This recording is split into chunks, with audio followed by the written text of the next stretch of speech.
kasih Pastor Yongki. Shalom semua kekasih-kekasih Kristus. Senang bersekutu bersama. Berkenaan dengan bulan Natal hari ini, tema kita Natal sejati. Jangan lupa, tema kita Natal sejati. Karena apa? Mayoritas orang merayakan Natal seperti yang kita maksud. Bukan seperti yang Tuhan maksud. Seharusnya kita merayakan Natal persis seperti yang Tuhan maksud. Untuk itu, kita mari buka Alkitab kita, Lukas pasal 2, ayat 8 sampai ayat 14. Bisa minta tolong host kita atau yang memimpin acara kita membacakannya buat kita semua. Silakan. Lukas 2 ayat 8 sampai 14. Lukas 2 ayat 8 sampai 4 berkata, di daerah itu ada gembala-gembala yang tinggal di padang menjaga kawanan ternak mereka pada waktu malam.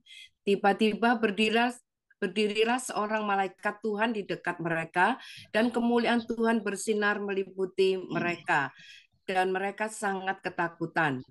Lalu kata malaikat itu kepada mereka, jangan takut, sebab sesungguhnya aku memberitakan kepadamu kesukaan besar untuk seluruh bangsa. Hari ini telah lahir bagimu juru selamat, yaitu Kristus Tuhan di kota Daud. Dan inilah tandanya bagimu, kamu akan menjumpai seorang bayi dibungkus dengan lapin dan terbaring di dalam palungan. Dan tiba-tiba tampaklah bersama-sama dengan malaikat itu sejumlah besar bala tentara surga yang memuji Allah, katanya, kemuliaan bagi Allah di tempat yang maha tinggi dan damai sejahtera di bumi di antara manusia yang berkenan kepadanya. Amin. Amin. Amin. Amin. Jemaat yang dikasih oleh Tuhan, mari kita samakan persepsi bahwa untuk mengerti firman Tuhan, latar belakang pendidikan, IQ, pengalaman, bahkan sekolah teologi tidak bisa jadi dasar kita untuk mengerti firman Tuhan. Jangan lupa,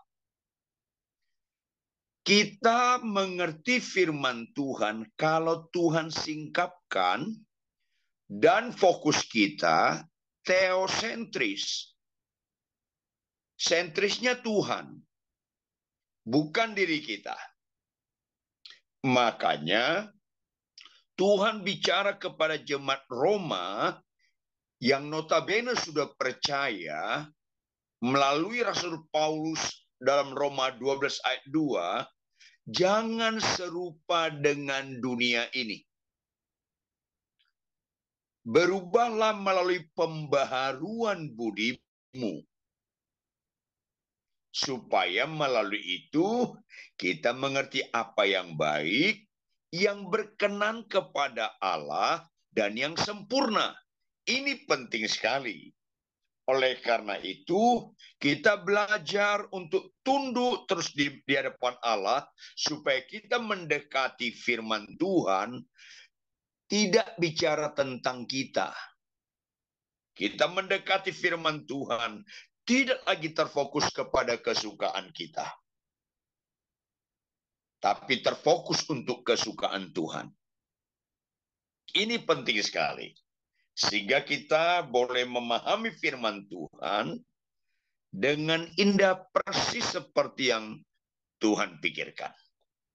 Mulai kita lihat dari konteks. Jangan lupa Bapak Ibu jemaat sekalian, untuk menggali firman Tuhan tidak boleh lepas dari konteks. Tidak boleh lepas dari konteks.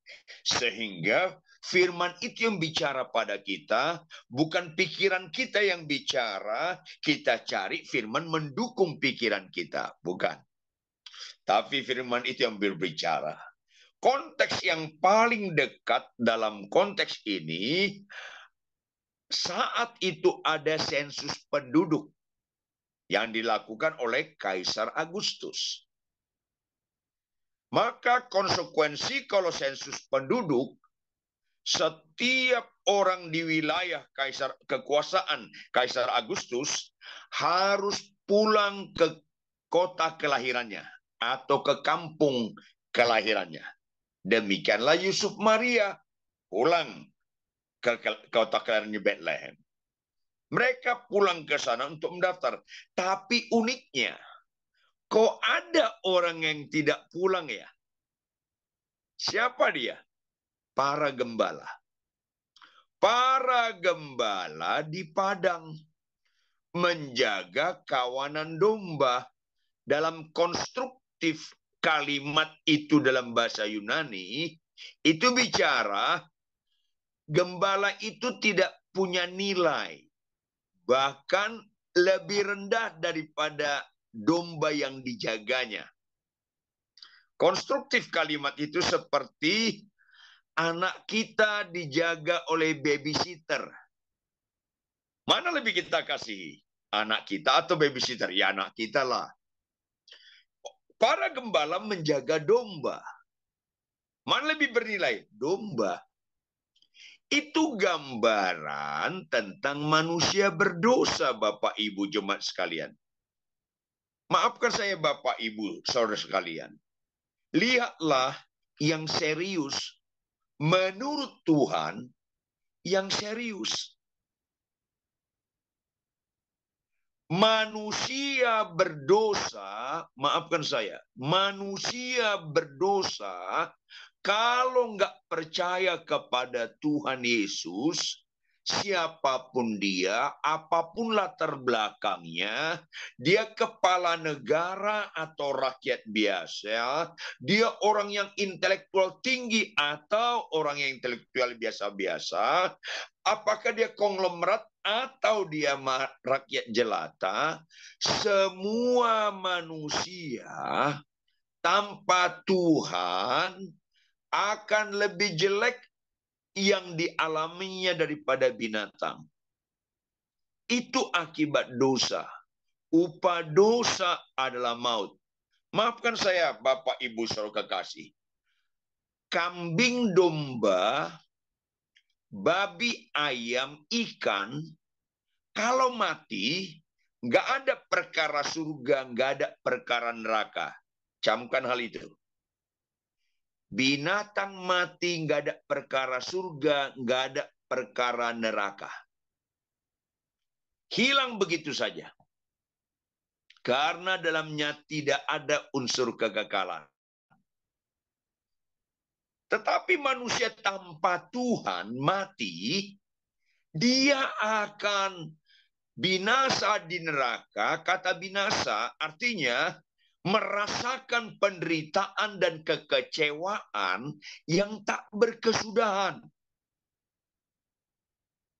Sehingga jangan Anda kaget kalau ada orang di neraka akan teriak, Tuhan, Tuhan, kalau tahu aku begini penderitaannya, mendingan aku salah satu jadi binatang. Salah satu binatang. Mendingan aku. Karena lebih beruntung binatang daripada manusia tanpa Kristus. Serius sekali hidup tanpa Kristus. Disitulah Tuhan berkata, di luar aku kau nggak bisa berbuat apa-apa. Untuk itu kita harus mengerti untuk apa Tuhan ciptakan kita. Kita lihat kitab Kejadian pasal 1 ayat 26 sampai 27. Ini dasar penciptaan. Kejadian pasal 1 ayat 26 sampai 27, minta tolong lagi host kita membacakannya. Kejadian 1 ayat 26 sampai 27, berfirmanlah Tuhan, baiklah kita menjadikan manusia menurut gambar dan rupa kita, supaya mereka berkuasa atas ikan-ikan di laut dan burung-burung di udara, dan atas ternak, dan atas seluruh bumi, dan atas segala binatang melata dan merayap di bumi. Maka Allah menciptakan manusia itu menurut gambarnya. Menurut gambar Allah diciptakannya dia, laki-laki dan perempuan diciptakannya mereka. Ya, tolong tetap tampilkan ayatnya. Minta tolong supaya jemaat boleh memperhatikan.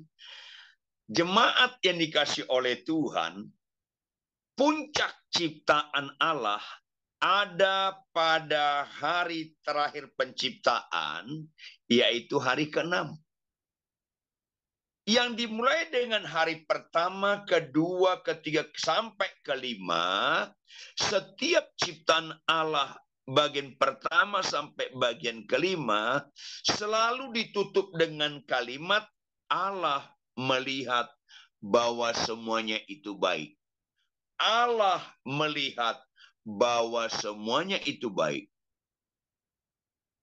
Kejadian 1 ayat 10 kalimat terakhir, ayat 12 kalimat terakhir, ayat 18 kalimat terakhir, ayat 21 kalimat terakhir, dan ayat 25 kalimat terakhir. Allah melihat bahwa semuanya itu baik.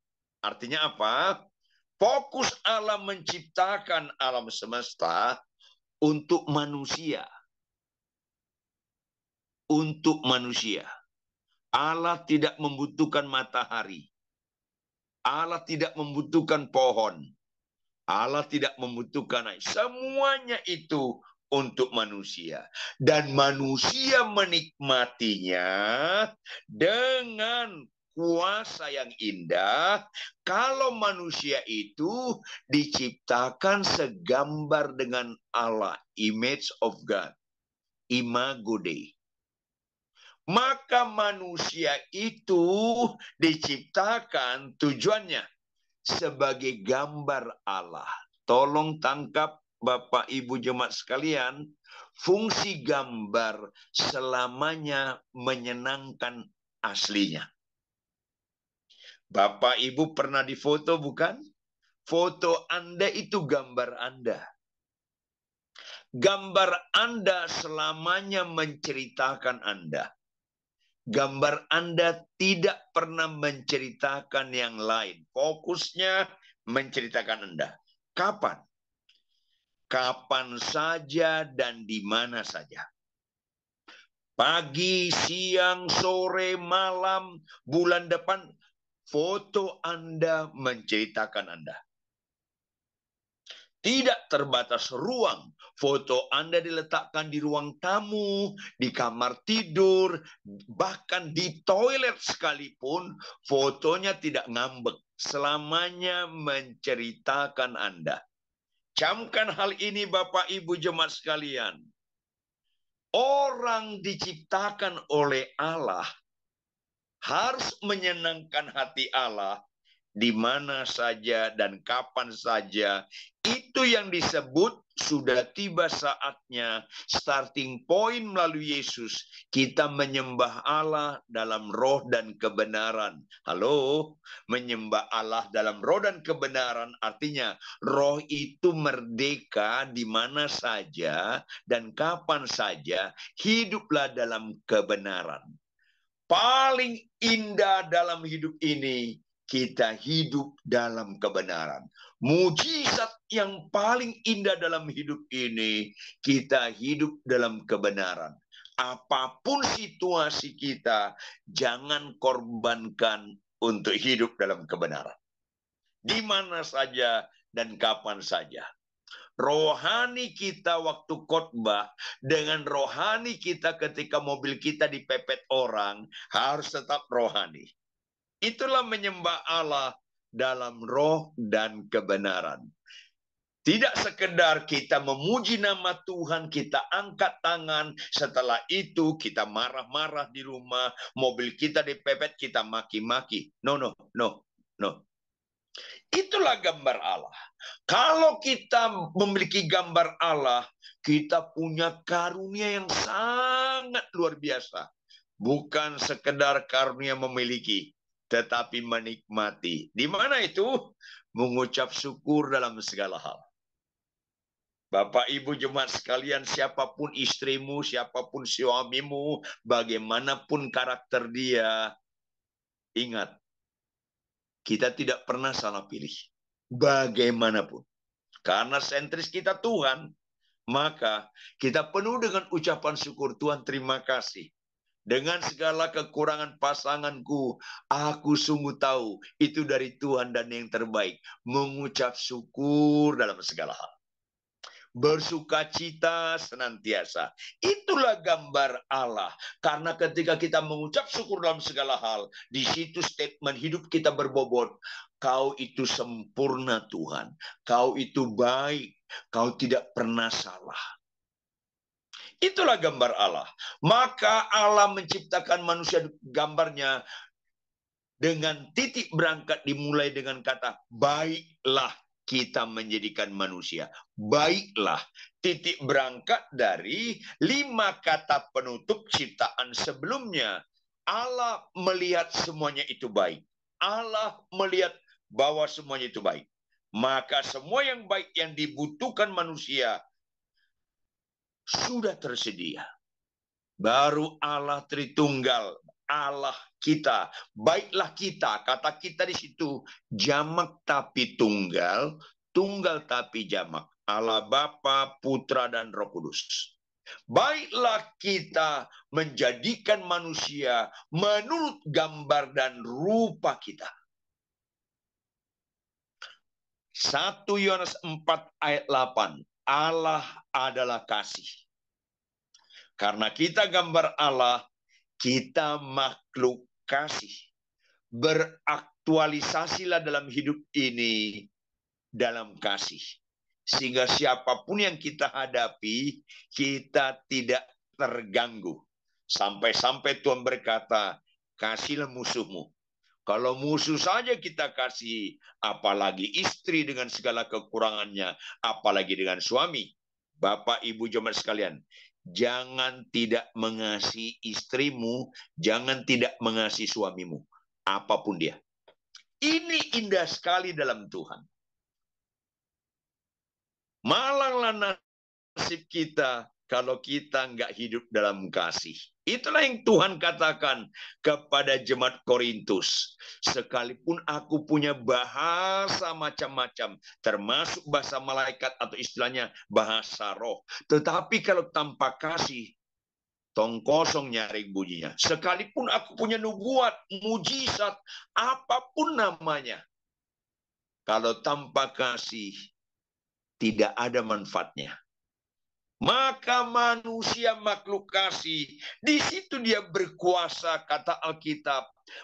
Baiklah kita menjadikan manusia menurut gambar dan rupa kita, supaya mereka berkuasa atas ikan-ikan di laut, burung-burung di udara, atas ternak, atas seluruh bumi. Dipersingkat, artinya apa? Atas materi, atas suasana, atas kondisi, atas situasi apapun yang kita hadapi. Sepanjang ada gambar Allah, di situ manusia penuh dengan damai sejahtera, sehingga dia tetap memiliki keunggulan dalam keteladanan hidup, dimanapun, kapanpun. Situasi yang paling buruk pun seperti Stefanus, dilempari batu, mukanya kayak malaikat, tetap memberkati orang yang melempari batu kepada dia. Gambar Allah, sehingga kita punya kuasa menikmati hidup apapun yang kita alami. Di mana gambar Allah itu nyata, di mana Allah itu disenangkan nyata. Halo, khotbah, walaupun khotbahnya bagus, belum tentu menyenangkan hati Allah. Memuji nama Tuhan, angkat tangan, terharu-terharu memuji nama Tuhan, belum tentu menyenangkan hati Allah. Jangan lupa, pelaku-pelaku firman, itulah yang menyenangkan hati Allah. Semua nyanyian yang kita angkat harus didasari dari kita pelaku firman. Kalau kita katakan, kaulah segalanya. Tapi kalau kita malas baca Alkitab, lagu itu nggak ada bobotnya menyenangkan hati Allah. Kaulah segalanya. Kalau kita tetap nggak bisa mengampuni, lagu itu lama-lama mengejek Tuhan. Semua pujian penyembahan harus kesimpulan dari ketaatan. Itu Kristen. Semua khotbah harus dari kesimpulan dari ketaatan. Maka Allah berkata kepada Adam dan Hawa supaya manusia ini, ciptaan Allah ini bernilai, yaitu memuliakan Allah, yaitu apa? Adam dan Hawa. Semua buah pohon di taman ini boleh kau makan buahnya. Tapi yang satu itu jangan kau makan buahnya. Kalau kau makan, kau akan mati. Apa makna di balik itu? Makna di balik itu dalam Kejadian 2 ayat 16 sampai 17 itu, makna di balik itu ialah fokusnya perintahnya, bukan buahnya. Anda dan saya kurang kerjaan menyebut nama buahnya. Buah kuldi, buah simalakama, itu kurang kerjaan. Entah itu buah apel atau rambutan atau durian, nggak ada masalah. Karena fokusnya bukan buahnya.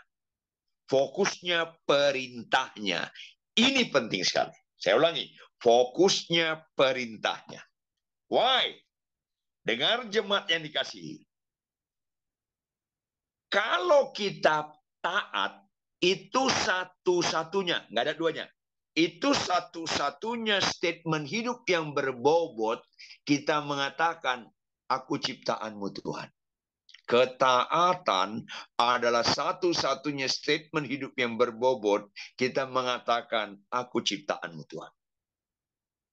Kalau kita taat, itu satu-satunya statement hidup yang berbobot, kita mengatakan, kaulah Tuhanku, kaulah Rajaku. Semua khotbah, semua penyembahan, kalau nggak didasari ketaatan, nggak ada makna. Bahkan lama-lama mengejek Tuhan. Ini penting sekali. Ketaatan adalah satu-satunya statement hidup yang berbobot. Kita sedang beribadah kepada Tuhan. Ketaatan satu-satunya statement hidup yang berbobot, kita mengatakan, aku mengasihi Engkau Tuhan. Tidak ada kerohanian yang terbaik selain taat kepada Tuhan. Iblis tidak pernah takut dengan orang yang punya karunia mengusir setan. Catat baik-baik. Iblis tidak pernah takut dengan orang yang banyak mujizatnya. Iblis takut kepada orang yang taat kepada Tuhan. Makanya kita tahu kan ayat yang sangat terkenal, Matius 7 ayat 21 sampai 23. Bisa ditampilkan Matius 7 ayat 21 sampai 23. Yaitu, mulai dari ayat 21, kita tegas sekali firman ini khotbah di bukit, yaitu pelajaran yang sangat mendasar. Bukan setiap orang yang berseru kepadaku, Tuhan, Tuhan, akan masuk dalam kerajaan surga. Bukan. Apakah itu berseru dalam konteks khotbah, doa, ataupun nyanyian penyembahan? Bukan. Melainkan jemaat yang dikasih Tuhan, melainkan dia yang melakukan kehendak Bapakku di surga. Taat. Hanya ketaatan bicara orang itu percaya kepada Tuhan atau tidak. Makanya Tuhan berkata, iman tanpa perbuatan mati. Khotbah, doa, penyembahan tanpa perbuatan mati. Itu yang terjadi pada ayat 22 sampai 23. Karena pada hari terakhir, pada zaman-zaman ini Bapak Ibu jemaat sekalian, banyak orang, kalau Alkitab berkata banyak, itu tidak relatif. Benar-benar banyak sekarang ini. akan berseru kepadaku, Tuhan, Tuhan, bukankah kami bernubuat demi namamu? Bukankah kami mengusir setan demi namamu? Bukankah kami melakukan banyak mujizat demi namamu juga? Tetapi apa kata Tuhan? Pada waktu itulah Tuhan tidak lagi basa-basi, tetapi direct langsung akan berterus terang kepada mereka dan berkata, aku nggak pernah mengenal kamu, enyalah daripadaku kamu sekalian pembuat kejahatan. Iblis tidak pernah takut orang bernubuat. Iblis tidak pernah takut kepada orang yang banyak mujizat dan sebagainya. Iblis tidak pernah takut. Iblis takut kepada mereka yang taat menjadi pelaku firman. Tolong tampilkan Yakobus 4 ayat 7. Yakobus 4 ayat 7. Silakan kita baca Bapak Ibu, walaupun mic Anda di mute, kita sama-sama baca Yakobus 4 ayat 7. Sama-sama kita baca walaupun mic Bapak Ibu Saudara di mute. 1, 2, ya. Karena itu tunduklah kepada Allah dan lawanlah iblis, maka ia akan lari daripadamu. Hanya orang yang tunduk kepada Allah. Di mana kita tunduk, kita taat. Kita lawan iblis, dia lari dari kita. Apapun hebatnya iblis, dia paling takut kepada orang yang taat melakukan firman. Karena ketaatan melakukan firman, itu statement hidup yang berbobot. Kita tunduk kepada Allah. Maka, jemaat ini kasih Tuhan. Ketaatan adalah penyembahan itu sendiri. Semua penyembahan-penyembahan tanpa ketaatan itu hanya keterampilan-keterampilan. Semua penyembahan-penyembahan dengan terharu-terharu tanpa ketaatan, bobotnya itu hanya manipulasi emosi. Camkan hal ini. Ini sangat serius. Maka kata Tuhan, jangan kau makan buah itu. Kalau kau makan, kau akan mati. Artinya apa Bapak Ibu dalam ayat Kejadian 2 ayat 16-17?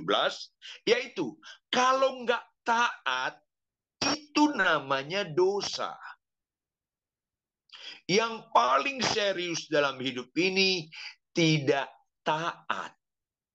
Karena ketidaktaatan, suka tidak suka jemaat sekalian, ketidaktaatan adalah statement hidup yang berbobot. Kita menolak kita ciptaan Allah. Kita menolak Yesus Tuhan kita. Serius sekali tidak taat itu. Bapak-bapak, Anda sedang keadaan serius kalau Anda tidak taat mengasihi istri. Tuhan katakan, kasihlah istrimu. Loh, kalau istriku cerewet, istri kita bagaimanapun nggak ada kaitannya dengan kita mengasihi dia. Kita mengasihi istri kaitannya karena kita sedang beribadah kepada Tuhan.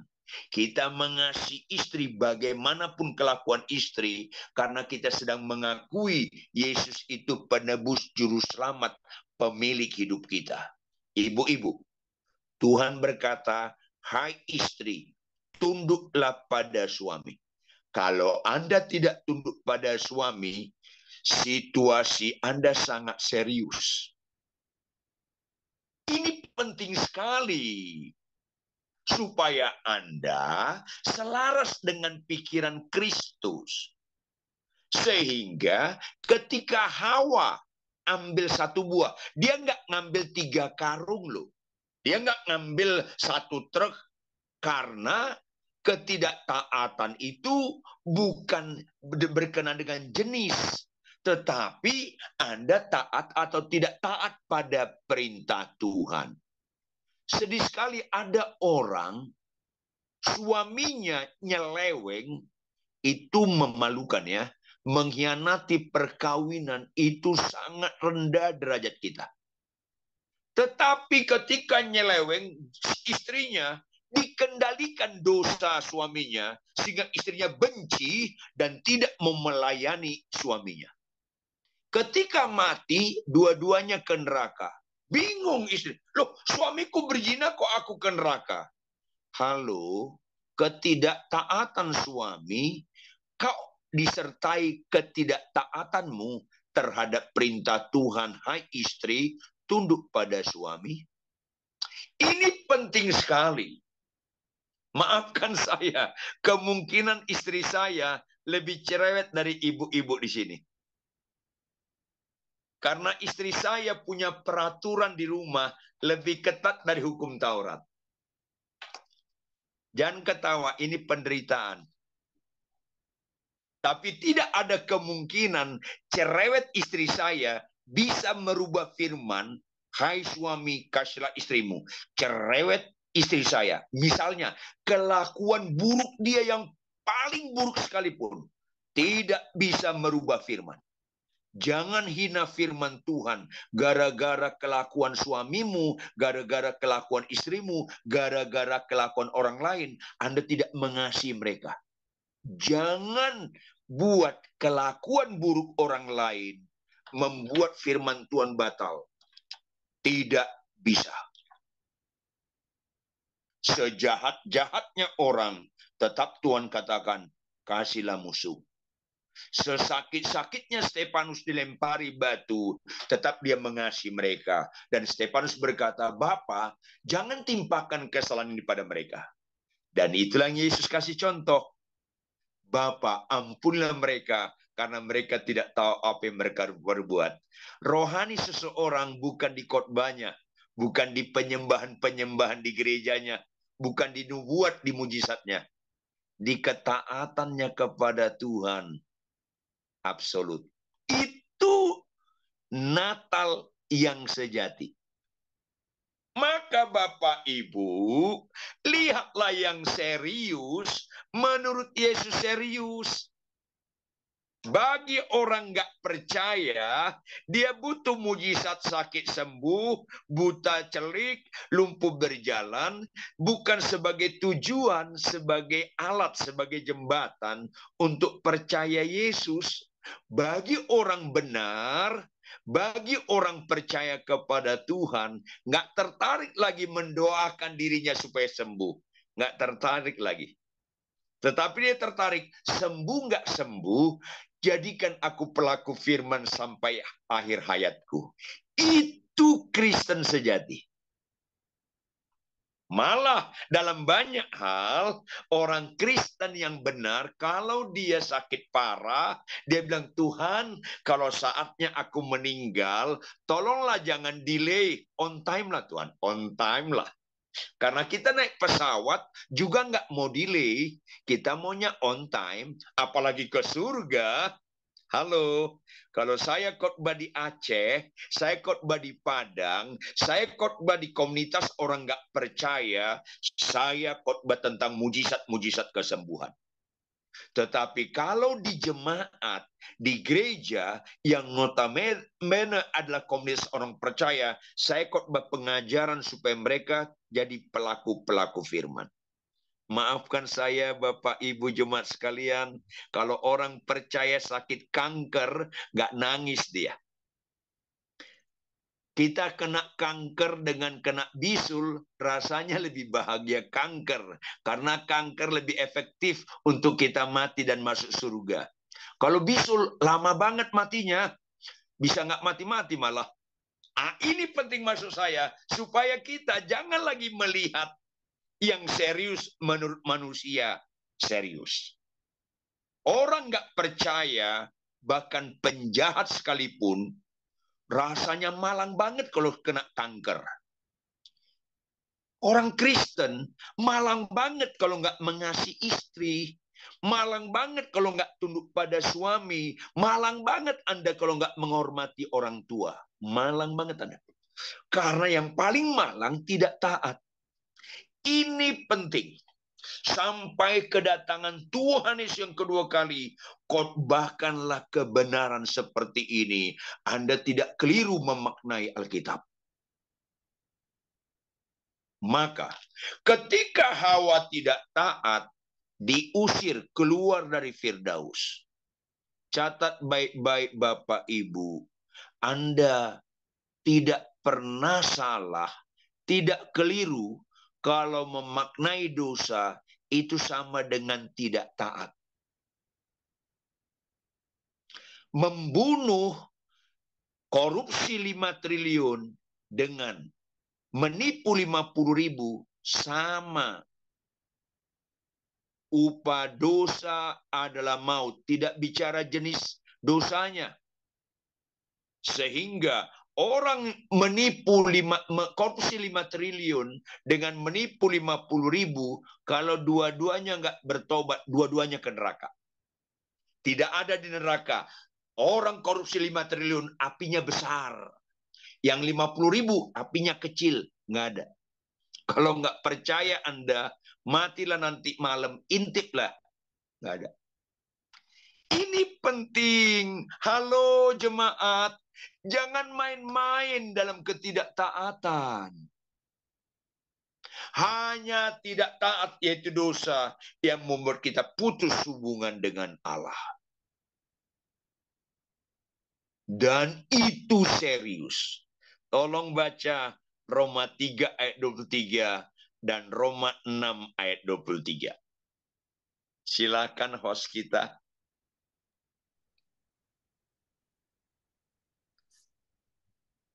Roma 3 ayat 23.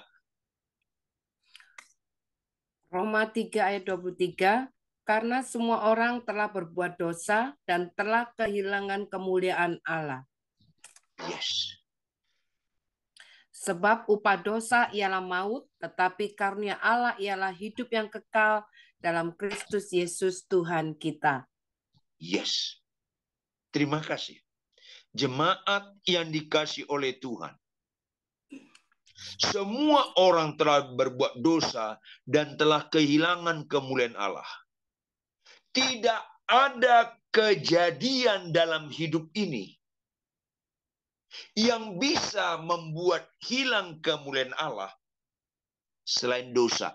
Kanker tidak bisa membuat hilang kemuliaan Allah. Kaki Anda kecil sebelah, Anda buta, tidak bisa menghilangkan kemuliaan Allah.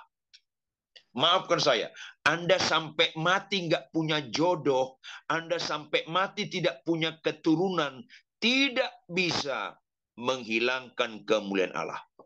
Anda sampai mati nggak bisa khotbah, tidak bisa menghilangkan kemuliaan Allah. Anda tidak taat, itu bisa membuat hilang kemuliaan Allah. Ini penting sekali. Malanglah nasib kita kalau kita menjalani kekristenan kita tidak pelaku firman. Catat baik-baik. Catat baik-baik. Maka jemaat dikasih, saya usahakan persingkat. Lihatlah serius tidak serius satu masalah dari 3 hal yang sederhana. Pertama, akibatnya. Kedua, siapa yang turun tangan mengatasi masalah. Ketiga, berapa bobot sukacita ketika masalah itu teratasi. Mana lebih serius, kanker atau bisul? Tentu kanker. Mengapa? Akibatnya. Kanker bisa mati, bisul tidak. Mengapa? Siapa yang turun tangan mengatasi masalah? Kanker minimal 2 dokter spesialis. Bisul nggak usah ke dokter juga nggak apa-apa.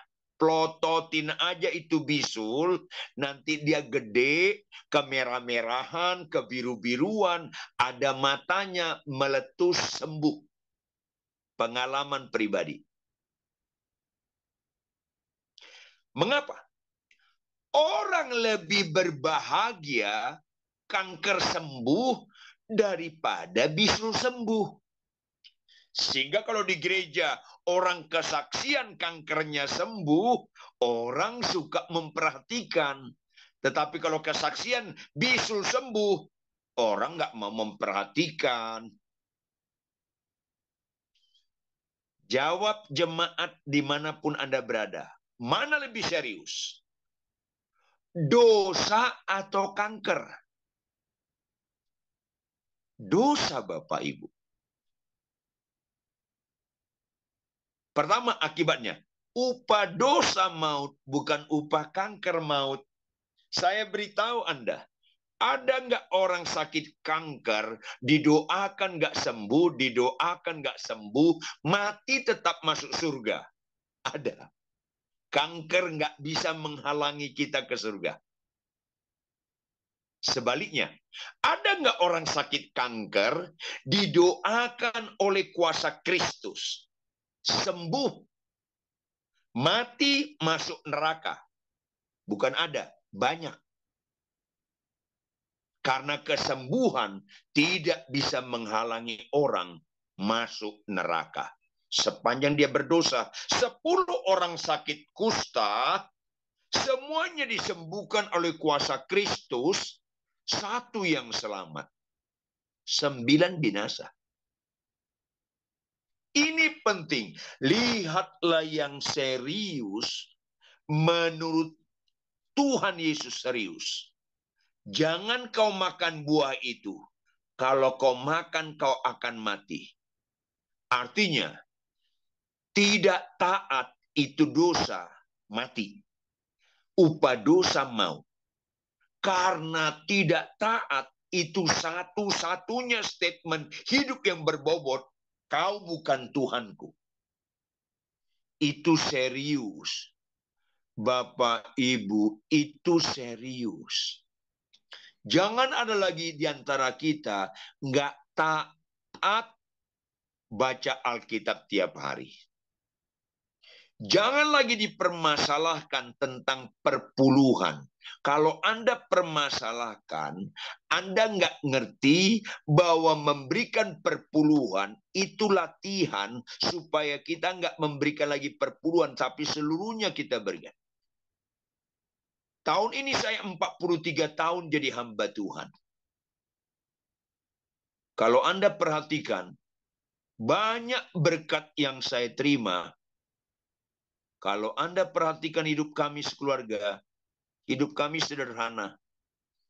Karena fokus kami bukan penampilan mobil mewah, jam tangan mahal, stoplah. Nanti kita beli jam tangan mahal, nyanyian kita apa? Ku tak membawa apapun juga, ku tinggal semua. Itu lagu-lagu bohong nanti itu. Kok berani-beranian kita menyita berkat Tuhan ratusan juta, miliar untuk beli jam, beli tas? Kenapa nggak kita pakai itu? Bagaimana jiwa-jiwa dimenangkan, yang dimenangkan dimuridkan, yang dimuridkan didewasakan, yang didewasakan diutus. Kumpulkanlah harta yang tidak habis makan ngengat. Maafkan saya peringatkan Anda, jangan memperkaya diri dengan berkat-berkat yang diberikan.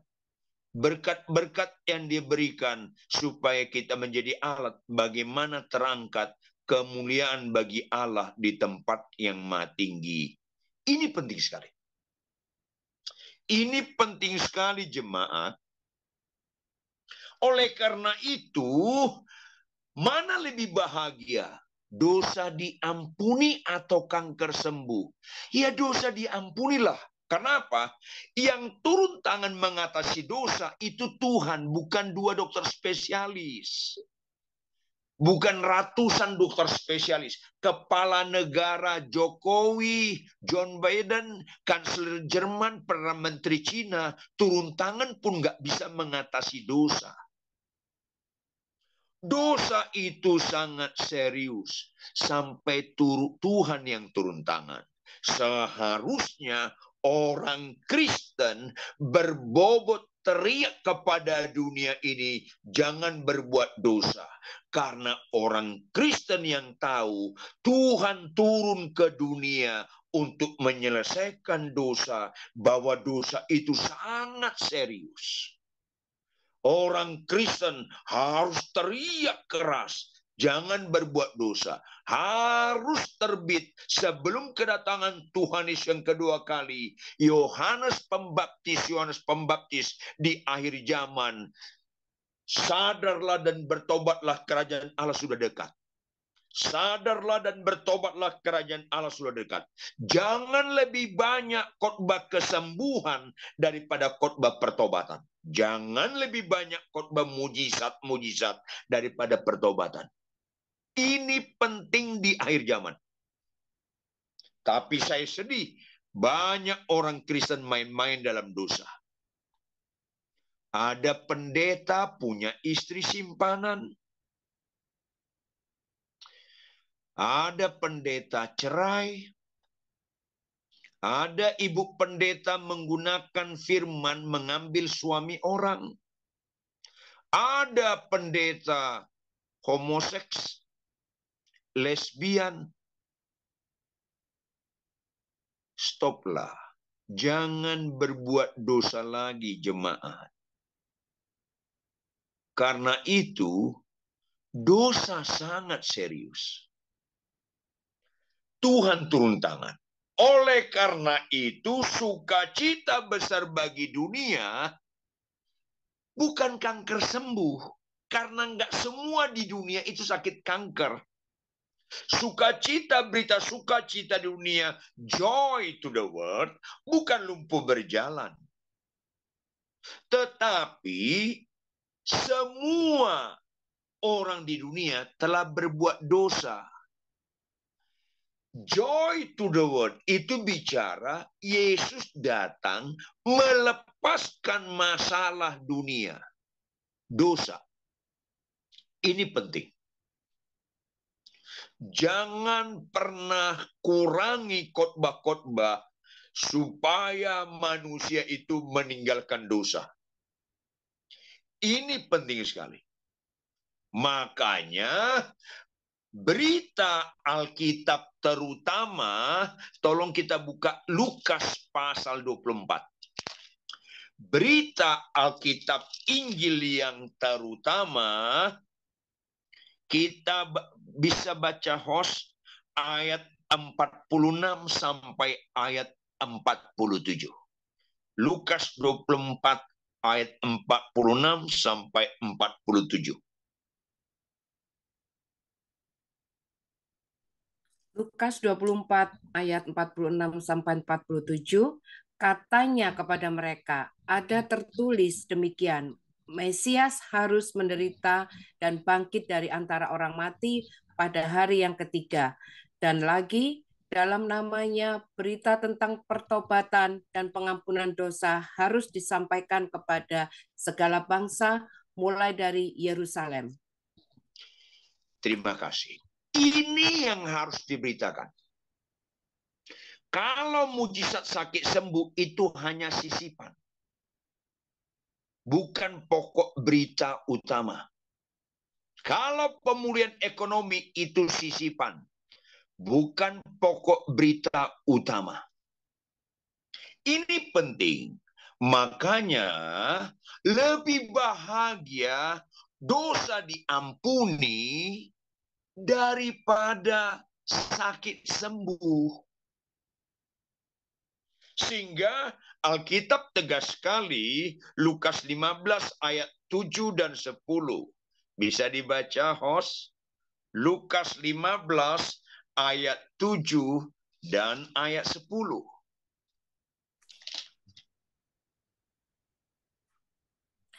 Lukas 15 ayat 7, aku berkata kepadamu, demikian juga akan ada sukacita di surga karena satu orang berdosa yang bertobat, lebih daripada sukacita karena 99 orang benar yang tidak memerlukan pertobatan. Ayat 10. Ayat 10 berkata, aku berkata kepadamu, demikian juga akan ada sukacita pada malaikat-malaikat Allah karena satu orang berdosa yang bertobat. Yes. Kanker sembuh tidak pernah membuat surga sukacita. Kanker sembuh kita yang sukacita. Camkan, Tuhan tidak pernah meletakkan sukacitanya di kesembuhan. Catat baik-baik. Sehingga 10 orang sakit kusta datang ke Tuhan Yesus, semuanya sembuh. Hanya satu yang membuat Tuhan sukacita. Karena jika satu orang saja bertobat, seisi surga bersorak-sorai.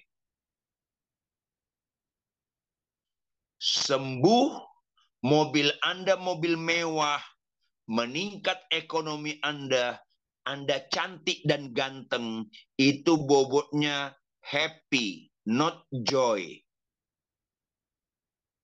Saya dulu sebelum sekolah teologi, saya dulu dosen musik. Saya amat-amati lagu terbaik di dunia, lagu gereja. Saya ngomong bukan karena saya pendeta. Saya dosen musik. Dan salah satu lagu terbaik itu, Joy to the World. Syair dengan notasinya sejalan. Joy itu dari surga. Makanya lagu itu dimulai dengan do tinggi. Turun ke dunia, ke do rendah. Do, si, la, sol, fa, mi, re, do. Turun. Ketika dunia mengalami joy, dunia diangkat ke do tinggi gambaran surga. Representatif doa Bapa kami. Jadilah kepada kami di bumi seperti di surga. Sola, la, si, do. Bagus sekali gitu. Maka baik berikutnya lincah. Tam taram tam taram tam taram tam taram tararam tararam tararam tam tam tam tam tam tam tam. Bagus sekali gitu. Sayang, lagu itu hanya sekedar kesibukan Natal. Lagu itu sekedar pohon terang, pakaian baru, makanan-makanan istimewa. Sehingga lagu itu hanya sampai bulan Desember. Belum habis Januari lagunya sudah ganti. Apa lagunya? Aku masih seperti yang dulu. Yang pemarah tetap pemarah, yang pembohong tetap pembohong, yang pemalas tetap pemalas, yang pembenci tetap pembenci. Natal palsu yang terjadi di kebanyakan orang Kristen, bukan Natal sejati. Kenapa Natal itu akhir tahun? Itu momentum bagi orang percaya supaya tahun yang baru istri kita lebih bahagia daripada tahun lalu. Karena dia dapatkan suaminya terus berubah dan terus berubah. Makin lama makin baik, makin lama makin baik. Rumah tangga orang Kristen harus makin lama makin bahagia. Bagaimanapun pasangannya. Itu joy to the world. Rohani seseorang kelihatan di perkawinan. Makanya lembaga pertama Tuhan ciptakan di bumi, lembaga perkawinan Adam dan Hawa. Berita Natal utama kepada perkawinan Yusuf dan Maria. Ayo, orang bisa kita bohongi, Tuhan nggak bisa kita bohongi. Sabar sejati, tanya sama pasangan kita sabar atau enggak. Karena banyak bapak-bapak nggak sabar sama istrinya, sabar sekali sama istri orang. Mujizat apa ini? Ini penting sekali. Stop semua kemunafikan. Stop semua sandiwara.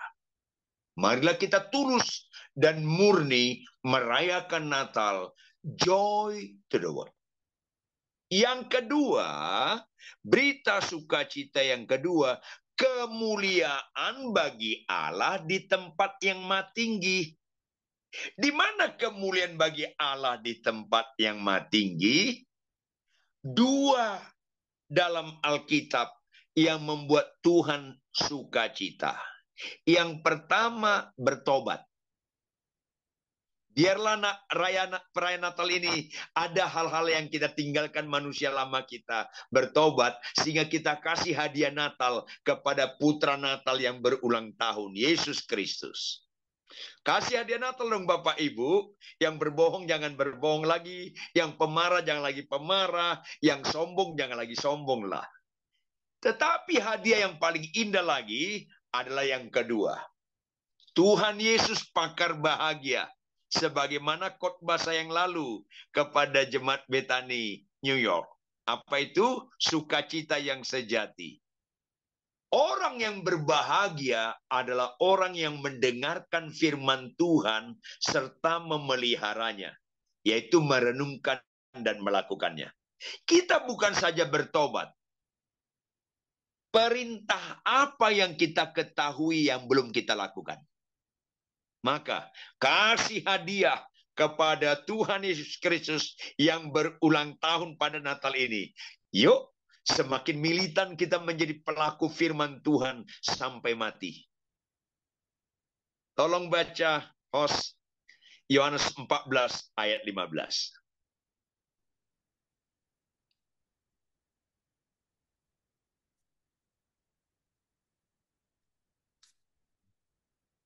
Yohanes 14 ayat 15, jikalau kamu mengasihi aku, kamu akan menuruti segala perintahku. Yes. Tidak ada kerohanian yang terbaik di mata Tuhan selain mengasihi Dia. Nggak ada. Bisa khotbah, bisa bahasa roh, puji Tuhan. Jangan ada di antara Anda anti bahasa roh. Alkitab mencatat ada bahasa roh. Tetapi itu bukan kesimpulan rohani. Kesimpulan rohani, kasihlah Allahmu dengan segenap hatimu, segenap jiwamu, segenap akal budimu. Itulah hukum yang terutama dan yang pertama. Caranya, jikalau engkau mengasihi aku, engkau menuruti segala perintahku. Beriman itu bukan pada janji Tuhan ya Bapak Ibu ya. Beriman itu pada perintah Tuhan. Kenapa saya mengasihi istri saya bagaimanapun kelakuan istri saya? Karena saya beriman kepada Tuhan. Jangan beriman, saya beriman. Tahun ini mobil saya baru. Beriman itu bukan bicara menerima. Beriman itu bicara berkorban dengan ketaatan yang absolut. Makanya beriman itu pada perintah Tuhan. Jangan pernah korbankan ketaatan apapun situasimu. Rayakanlah Natal dengan ketaatan yang militan. Tolong baca lagi Filipi 2 ayat 5 sampai 8. Filipi 2 ayat 5 sampai 8.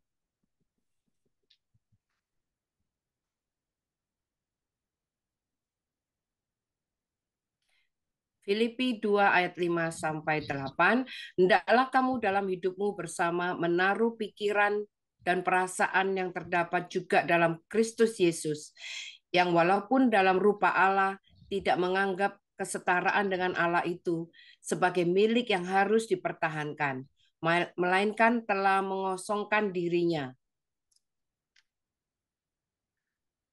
Ayat 8, mengosongkan dirinya sendiri dan mengambil rupa seorang hamba dan menjadi sama dengan manusia. Dan dalam keadaan sebagai manusia, ia telah merendahkan dirinya dan taat sampai mati, bahkan sampai mati di kayu salib. Itulah pikiran dan perasaan Kristus yang harus kita kenakan dalam kehidupan bersama suami istri, orang tua dan anak, dengan menantu, dengan mertua, dengan besan, dengan teman-teman gereja. Hendaklah dalam kehidupanmu bersama memiliki pikiran dan perasaan yang terdapat dalam Kristus Yesus. Apa itu? Sangkal diri ayat 6. Pikul salib. Supaya apa? Jangan korbankan ketaatan sampai mati. Satu statement hidup yang berbobot, kita mengakui Yesus Tuhan, Natal sejati. Dan jangan lupa, sebaik-baiknya kita kepada Tuhan, nggak pernah kita lebih baik dari Tuhan. Sebesar-besarnya pengorbanan kita kepada Tuhan, nggak pernah korban kita lebih besar daripada korban Yesus Kristus di kayu salib. Penutup 1 Korintus 2 ayat 9.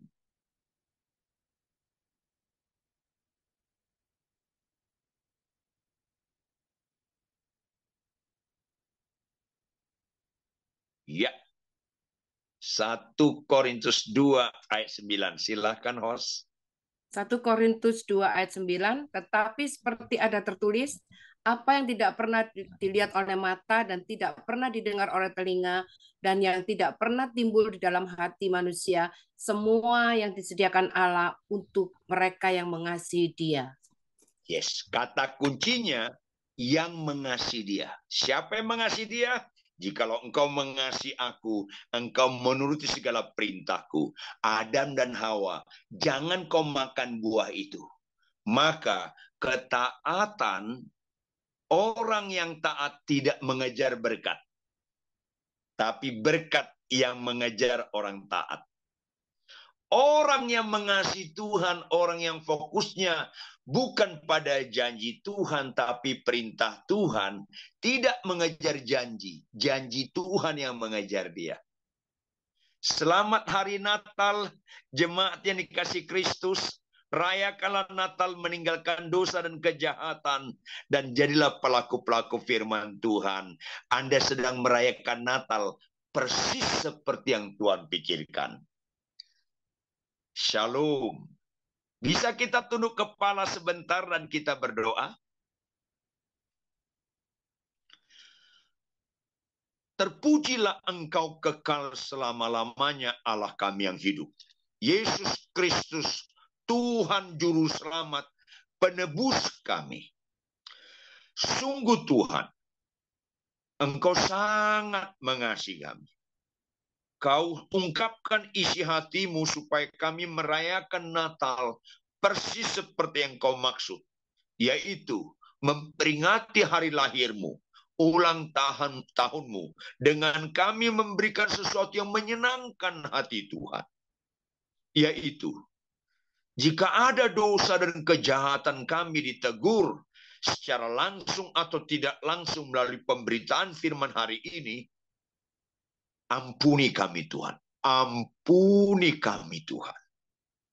Bersorak-sorailah di surga karena kami mau bertobat. Ampuni kami Tuhan.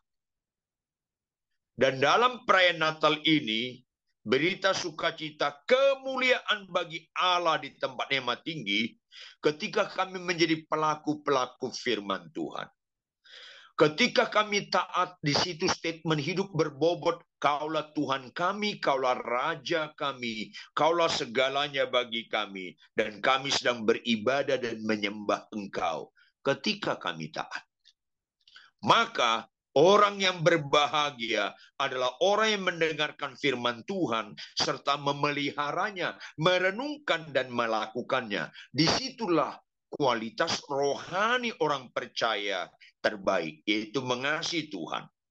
Orang yang mengasihi Tuhan, Tuhan janjikan apa yang nggak pernah kau lihat dengan mata, nggak pernah kau dengar dengan telinga, nggak pernah timbul dalam hati, Tuhan sediakan bagi mereka yang mengasihi Tuhan. Ajarlah kami Tuhan, kami mengasihi Engkau dengan taat melakukan firman Tuhan seperti Yesus Kristus, gambar Allah, gambar kesempurnaan Allah, supaya pulih gambar Allah dalam diri kami, kemuliaan bagi Allah di tempat yang maha tinggi, pasti Tuhan memberkati kepada mereka yang berkenan kepada Engkau, yaitu yang taat menjadi pelaku firman. Berapa banyak perintah Tuhan yang kami ketahui, berapa banyak kami tidak fokus dan tidak serius. Ampuni kami Tuhan. Fokus kami adalah tunduk kepada Allah. Otomatis iblis akan lari daripada kami. Jadikanlah kami menjadi pelaku-pelaku firman-Mu. Berkatilah hamba-hamba-Mu ya Tuhan. Gereja Betani di New York ini. Berkati hamba-Mu Pastor Yosua, Ibu, keluarga besar jemaat ini, anak cucu keturunan mereka, taat sampai garis akhir. Itulah Natal sejati dalam nama Yesus Kristus. Haleluya. Amin.